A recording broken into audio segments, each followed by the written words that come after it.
Hey guys, Sarak here. Today I'm going to bring you one of my absolute favourite decks, and right now, with all the reprints it's had, it is completely budget. There are no major upgrades needed for this deck at all, so thanks to the Rarity Collection for that. It is, of course, Swordsoul, so let's get into it. We begin with 3 copies of Swordsoul of Moye. So the Swordsoul gimmick is that they summon tuner tokens, and while you control those tokens, you can only synchro summon. So Moye can reveal a Swordsoul or worm monster in your hand, summon the token, and then if it goes to the graveyard as synchro material, you draw 1 card. This is your best starter. It replaces itself when it goes to bin. It's got a very easy summoning, token summoning requirement, and it unlocks your level 8 synchro pool. Our next card is Swordsoul of Strategist Long One. So this, you can discard a Swordsoul card or worm monster, summon this card and a token, which has the same stats. It's level 4 water, 0 attack, 0 defense, can only synchro summon while you control it. And then if this goes to the graveyard as a synchro material, you inflict 1200 damage. So this lets you win in time and unlocks your level 10 portion of your deck. 2 copies of Swordsoul of Tyar. This is much better on sort of turn 2, turn 3. Swordsoul of Tyar, you banish a Swordsoul or worm from your graveyard and summon the token. It's again a level 4, has the same condition on it. And then when Swordsoul of Tyar is used as synchro material, you get to bin a Swordsoul or worm monster from your deck to the graveyard. This by itself is a 1-card combo with Emergence, because obviously Emergence is a Swordsoul card, so you can banish it. That also allows you access to level 7s, because Emergence allows you to modulate the level of a card. We then play 3 copies of Incredible Ecclesia the Virtuous. Ecclesia being a level 4 tuner, it's easily special summonable on turn 2. If your opponent controls more monsters than you do, it can cheat out any of the Swordsouls from the deck, so Tyar or Moye, so you can fulfill their requirements very, very easy.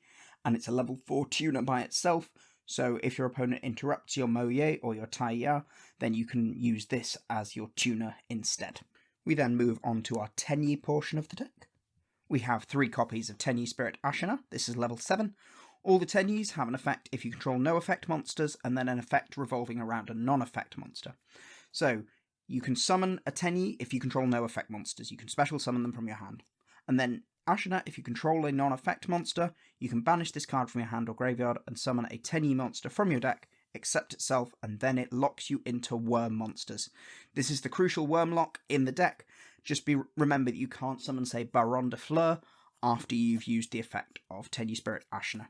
3 copies of Tenyi Spirit Vishuddha. Vishuddha, same summoning effect. If you control no effect monsters, summon this card from your hand.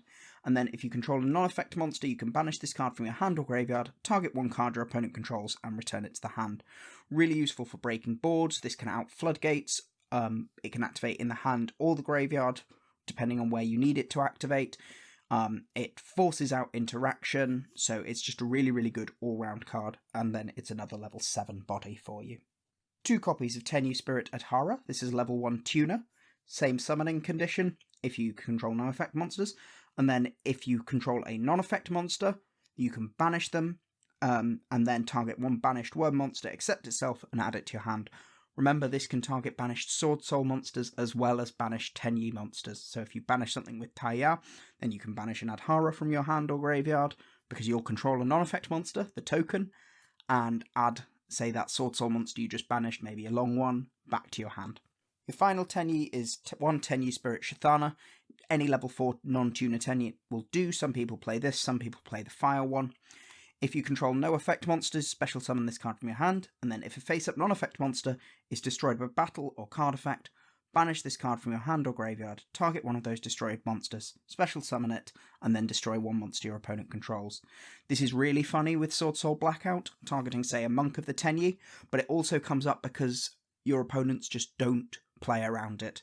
They forget what this card does, they don't check your graveyard, or you have it in your hand. They run into your Monk of the Tenyi to destroy it by battle, or they pop it with something, and then you immediately get them back with something like Shithana. So don't forget about Shithana's effect. For our hand traps, we're playing 3 copies of Ash Blossom and Joyous Spring. Best generic hand trap in the game, now really, really cheap, which is ideal for us, just prevents searching. You know what Ash Blossom does. For our spells, we're playing 3 copies of Swordsoul Emergence. Generic Searcher is good. Add one Swordsoul monster from your deck to your hand. If you control a synchro monster, add one worm monster instead, so it gets you your Swordsouls or it gets you your Tenyis. If this card is banished, target one Swordsoul or worm monster you control and increase or decrease its level by 1. So this allows you to access things like your level 7s and your level 9 synchros. 3 copies of Heavenly Dragon Circle. Tribute a worm monster, add one worm monster from your deck to your hand, or if you tributed a non-effect monster, you can special summon it instead. So the main thing about this is it lets you dodge something like Infinite Impermanence on your Moye. You activate Moye's effect by revealing a worm, they try Imperm or Effect Failure it, you chain Heavenly Dragon Circle, and summon out Shathana from your deck instead, as your level 4 non-tuner. Then, if this card is in the graveyard during your main phase and you control a non-effect monster, you can banish this card and add a Tenyi card from your deck to your hand. This is really, really good, obviously, later turns, because you can only use one effect per turn and once that turn. But really, really good later turns. Don't forget about the graveyard effect of this card.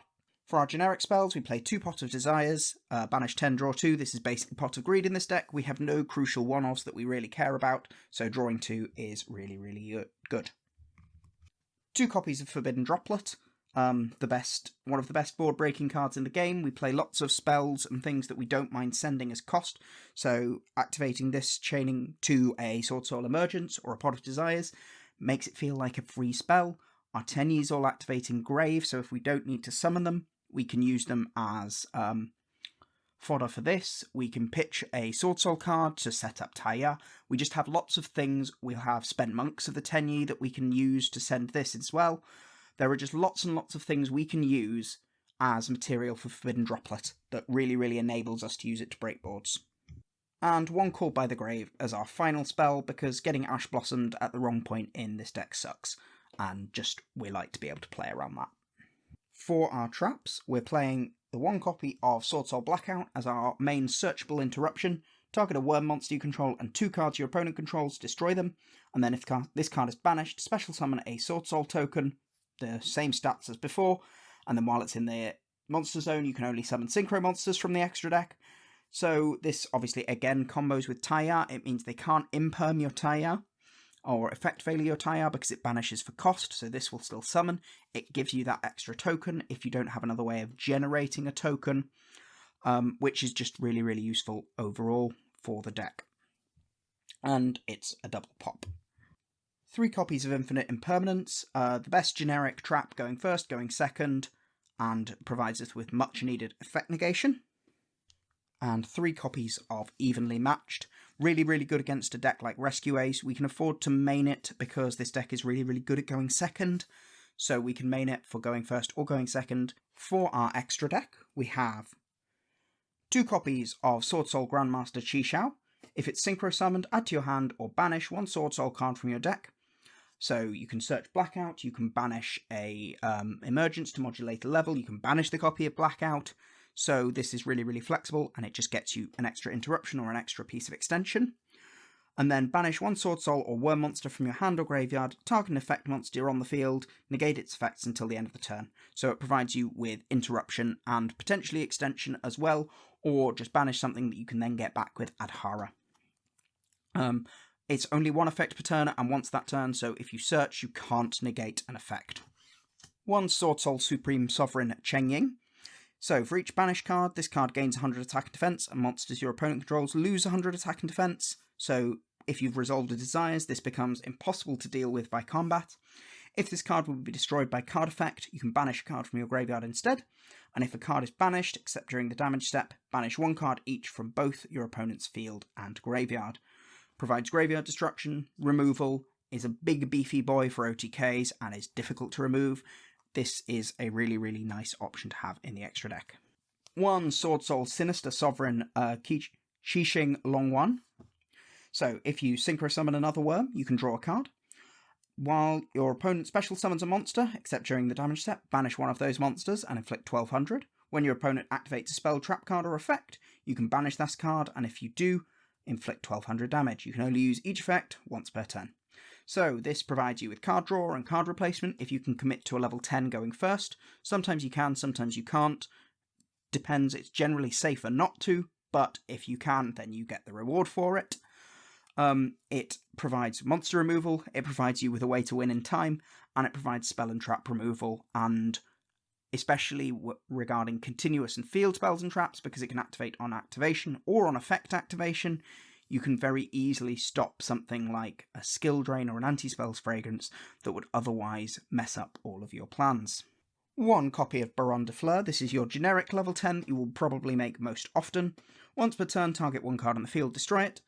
Once while face up on the field, when a card or effect is activated, quick effect, negate the activation and destroy that card. You can only use this previous effect once per turn.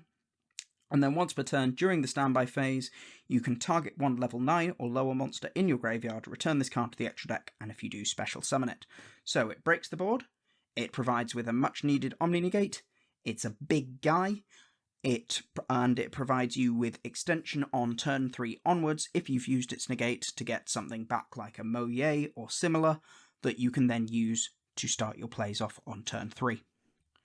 2 copies of Baxia, Brightness of the Yangzing. When this card is synchro summoned, target cards on the field up to the number of different original attributes of the worm monsters used for the synchro summon of this card and shuffle them into the deck. This card breaks the board so easily, it's unbelievable. We will pretty much always be using 2 attributes to make this. As long as you don't use Moye, you will pretty much use, or Shithana plus a Swordsoul token, you will pretty much always be able to shuffle 2 cards on the field. Because most of your other things have non-matching attributes. So you get to shuffle 2 cards, which is really, really good. And then you can target 1 card you control and 1 level 4 or lower monster in the graveyard. Destroy that card on the field and special summon the other monster from the graveyard.